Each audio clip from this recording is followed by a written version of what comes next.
ಅವರದ್ದು 8 ವರ್ಷದ ಪ್ರೀತಿ. ಅವನಿಗೆ ಆಕೆ ಲೈಲಾ, ಅವಳಿಗೆ ಅವನೇ ಮಜ್ನು. ಅವರದ್ದೇ ಬೇರೆ ಲೋಕ. ಜಗತ್ತಿನ ಅರಿವೇ ಇಲ್ಲದೆ ನನಗೆ ನೀನು ನಿನಗೆ ನಾನು ಅಂತ ಪ್ರೇಮ ಪ್ರಣಯದಲ್ಲಿದ್ದರು. ಕೇಳಿದ್ದನ್ನೆಲ್ಲ ಕೊಡಿಸ್ತಿದ್ದ. ಆಕೆಗೆ ನರ್ಸಿಂಗ್ ಸೀಟ್ ಕೂಡ ಕೊಡಿಸಿದ್ದ. ಆದರೆ ಆ ನರ್ಸಿಂಗ್ ಸೀಟೇ ಜೋಡಿಯ ಮಧ್ಯೆ ಬಿರುಕು ತಂದಿತ್ತು. ಪ್ರೇಯಸಿಯ ಓದು ಮುಗಿಯುವಷ್ಟರಲ್ಲಿ ಪ್ರಿಯಕರನ ಮೇಲಿನ ಮೋಹವು ಕಡಿಮೆಯಾಗಿತ್ತು. ಫೋನ್ ಸ್ವಿಚ್ ಆಫ್ ಆಗಿತ್ತು.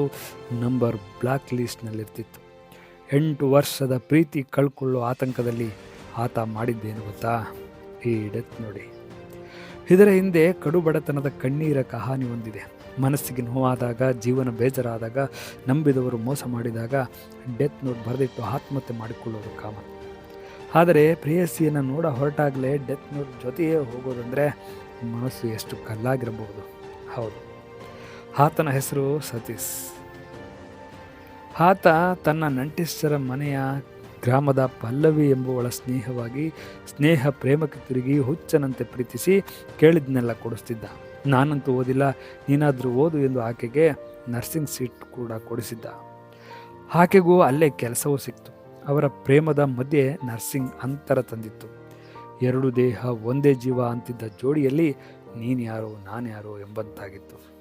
ಹಲವು ಸಲ ಅವನ ಜೊತೆ ತುಂಬ ಆತ್ಮೀಯವಾಗಿ ಕಾಲ ಕಳೆದಿದ್ದ ಆಕೆ ತನ್ನ ಓದಿಗಾಗಿ ಅವನ ಸಹಾಯವನ್ನು ಕೂಡ ಪಡೆದಿದ್ಲು. ಪ್ರೇಯಸಿಯನ್ನು ಪತ್ನಿಯಂತೆ ನೋಡಿಕೊಳ್ತಿದ್ದವನ ಬಾಳಲ್ಲಿ ನರ್ಸಿಂಗ್ ಬಿರುಗಾಳಿ ಎಬ್ಬಿಸಿತ್ತು. ಸತೀಶ್ ಫೋನಿಗಾಗಿ ಕಾಯ್ತಿದ್ದ. ಪಲ್ಲವಿ ಫೋನ್ ಸ್ವಿಚ್ ಆಫ್ ಆಗತೊಡಗಿತು. ದಿನಪೂರ್ತಿ ನೀವು ಕರೆ ಮಾಡುತ್ತಿರುವ ಚಂದಾದಾರರು ವ್ಯಾಪ್ತಿ ಪ್ರದೇಶದ ಹೊರಗಿದ್ದಾರೆ ಅಂತಿತ್ತು.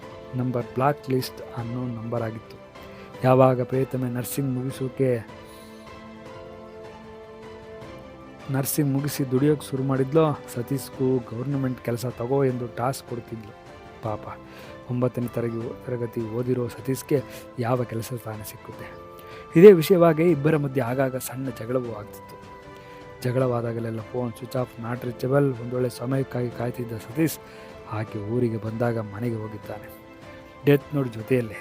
ಇಬ್ಬರ ಮಧ್ಯೆ ಮತ್ತೆ ಜಗಳವಾಗಿ ತಮ್ಮ ನೆಂಟರ ಮನೆಯಲ್ಲಿ ನೇಣಿಗೆ ಶರಣಾಗಿದ್ದಾನೆ. ಸಾಯುವ ಮುನ್ನ ಸ್ಟೇಟಸ್ನಲ್ಲಿ ತನ್ನ ಸ್ನೇಹಿತರಿಗೆ ನನ್ನ ಸಾವಿಗೆ ಈಕೆಯ ಕಾರಣ ಎಂದು ಮೆಸೇಜ್ ಹಾಕಿ ಡೆತ್ ನೋಟ್ ಬರೆದಿಟ್ಟು ಭಾರತ ಲೋಕಕ್ಕೆ ಪಯಣ ಬೆಳೆಸಿದ್ದಾನೆ. ಒಟ್ಟಾರೆ ಅವನ ವಯಸ್ಸು ಕೇವಲ 29, ಆಕೆಯದ್ದು 26. ಪ್ರೀತಿಸಿದ್ದಾಗ ಅವನದು 21, ಆಕೆಯದು 18. ಅದು ಪ್ರೇಮವೋ ಅಟ್ರಾಕ್ಷನ್ ಗೊತ್ತಿಲ್ಲ. ಅವನಿಗೆ ಪ್ರೀತಿ ಮೋಸ ಮಾಡ್ತೋ ಅಥವಾ ಆಕೆಯ ಭವಿಷ್ಯದ ಯೋಚನೆ ಮೋಸ ಮಾಡ್ತೋ ಅದು ಗೊತ್ತಿಲ್ಲ. ಹದಿಹರಿಯದ ಪ್ರೀತಿ ಕೊನೆಗೆ ಎಲ್ಲಿಗೆ ಬೇಕಾದರೂ ಹೋಗಿ ಮುಟ್ಟಬಹುದು ಅನ್ನೋದಕ್ಕೆ ಈ ಸ್ಟೋರಿಯೇ ಸಾಕ್ಷಿ. ಪ್ರೀತಿ ಅಂತ ಆತ ಭಾರತ ಲೋಕಕ್ಕೆ ಹೋದರೆ ಆಕೆ ಮೋಸಗಾತಿ ಅನ್ನೋ ಹಣಪಟ್ಟಿ ಕಟ್ಕೊಳ್ಳೋಕ್ಕಾಯ್ತು. ಪ್ರೀತಿನ ಬದುಕುವಂತೆ ಪ್ರೀತಿಸಿ ಸಾಯುವಂಥದ್ದಲ್ಲ ಅನ್ನೋ ಆಸೆ ನಮ್ಮದು. ಕಾಮ ಬೇಕು, ಪ್ರೇಮ ಬೇಡ ಅನ್ನುವವರ ಬದುಕಿನಲ್ಲಿ ಈ ಥರದ ಎಷ್ಟೋ ಬಿರುಗಾಳಿಯ ಸನ್ನಿವೇಶಗಳು ಬಂದು ಹೋಗುತ್ತೆ ಸ್ನೇಹಿತರೆ. ಬದುಕು ಅನ್ನುವುದು ಕೇವಲ ದೇಹಕ್ಕಾಗಿ ಇರುವಂಥದ್ದಲ್ಲ, ಅದನ್ನು ಮೀರಿದಂತಹ ಬಾಂಧವ್ಯ ಅನ್ನುವಂಥದ್ದನ್ನು ಎಂದಿಗೂ ಮರೆಯಬಾರದು. ಈ ಪ್ರೀತಿ ಕೊಂದ ಮೋಸಗಾತಿಯ ಕತೆ ಇಲ್ಲಿಗೆ ಮುಗಿಸೋಣ. ನಮಸ್ಕಾರ.